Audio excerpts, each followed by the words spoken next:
Welcome to this week's episode. Oh my god, where did I get that horrible accent? Go away. So last week's episode was about Yan Di, and he was one of the first forefathers, I suppose, or founders of the Chinese people, and he contributed a lot to the Chinese civilization.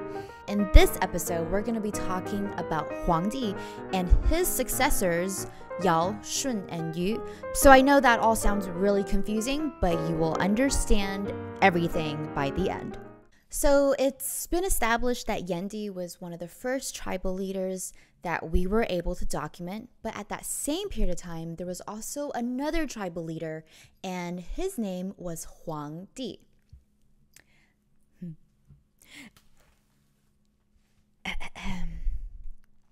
So Huang Di and Yan Di were pretty much present at the same period of time, but Huang Di was more of a military leader.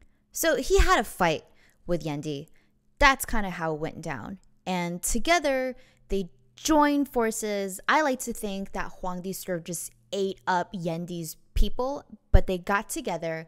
And right now, if you ask anybody in China, they would tell you that we are the descendants of Yan Di and Huang Di. So it was sort of like a joined family. Like, I know there was fighting involved, but it was still a pretty happy family. You guys should also know that there were 3 other political tribal leaders, and their names are Yao, Shun, and Yu.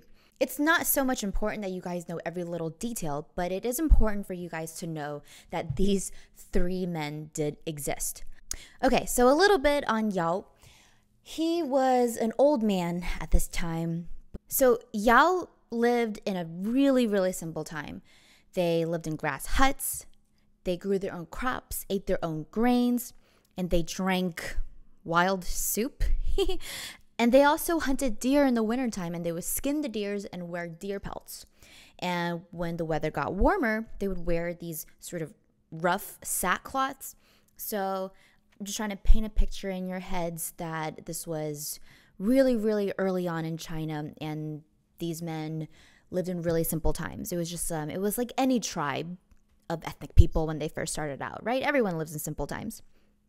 Now, when Yao became really, really old, when it was time for him to pass his power to his successor, people were like, hey, why don't you just pass it on to your son? And he went, no, my son likes to quarrel with people. He'll just get into fights. So he decided to pass his power to somebody who had a really good reputation in the tribe. And that person was Shun. So Shun, who had a lot more wisdom than the rest of the people in the tribe, became the leader.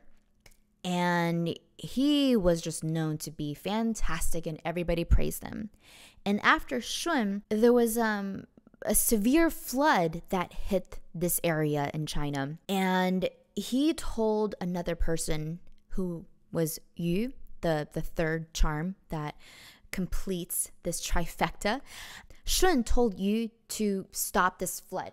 He wanted him to find a way to prevent this natural disaster from killing all the people. And therefore, Yu became the next leader, and he was able to direct the flooding water to sea.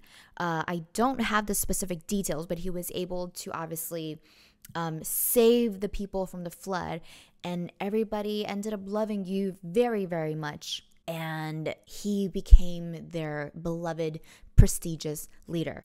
So that's a wrap on the ancient tribal leaders of China. And now on to my favorite part of the podcast, the Chinese idioms. This one is one of my favorites. In Chinese, it's called 守株待兔. And in English, it literally translates to sitting by the tree waiting for the rabbit. I know it sounds silly, but here's how the story goes, and I hope you guys enjoy it as much as I did.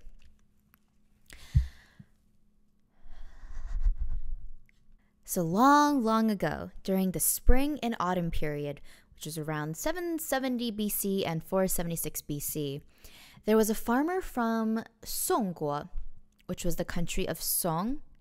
I can't really explain to you guys where it is, but here's a map. Now, one day, the farmer was plowing his field under the harsh sun, and sweat was dripping down his back and all that jazz. And suddenly, out of nowhere, a wild rabbit appeared and frantically ran into a tree. So the rabbit bashed its head into the tree trunks and immediately passed away. Oh, God bless its soul. So the farmer saw this and he was just thrilled. He grabbed this lifeless rabbit and took it home to make rabbit stew. And he thought to himself, man, working under the harsh sun and plowing his field is just such hard work. If only I could just pick up a rabbit like this every day, life would be awesome.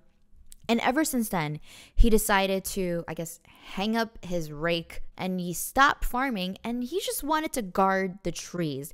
And he was just waiting for rabbits to bash their heads again. So days go by, and he doesn't even see a shadow of a rabbit anywhere. Now, of course, this idiom is very metaphorical. Obviously, this character was literally sitting around on his butt waiting for the next suicidal rabbit to come his way, and he's being very delusional. So never again did he see another rabbit. The moral of this idiom is you can't be delusional just because of one lucky incident. You can't just sit around on your butt waiting for something good to happen. You have to go out there and work for it. So on the surface, this idiom, sitting by the tree waiting for the rabbit, may seem like a call for people to get up from their butts and work hard for something. But if you think about it on the other side, because like I've said, all of these Chinese idioms, all of these 成语故事 have a deeper meaning underneath.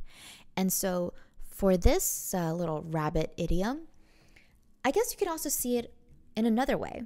Now, when the farmer first realized that the rabbit bashed its head into the tree, he thought he was the luckiest guy on earth. But was he really lucky? No. His luck really became his curse. Because he got so lucky on that first try, he thought that he could just sit back and not work at all. And this is something that you can apply to everyday life. Now, being a celebrity interviewer, I've noticed that a lot of child stars, they get so lucky early on in life that they don't realize that success takes hard work. If you just coincidentally got lucky on the first try, it does not mean that you will succeed later on. People don't get lucky all the time. And I just dropped my co-host. Damn it. All right, I'm sorry, you guys. That was a really long-winded way to say, if you're just relying on luck, then your success is a lie. So please don't be like that farmer and don't wait for rabbits to be bashing its head on trees. That brings us to the end of this week's episode. I really hope you enjoyed that idiom. Like I said, it's one of my favorites because it's about a little rabbit. And next week's episode is also about another animal, but this time it's about a snake. It's called 画蛇添足, and I think you guys will really love it. I use this idiom all the time. So yeah, please feel free to stay tuned.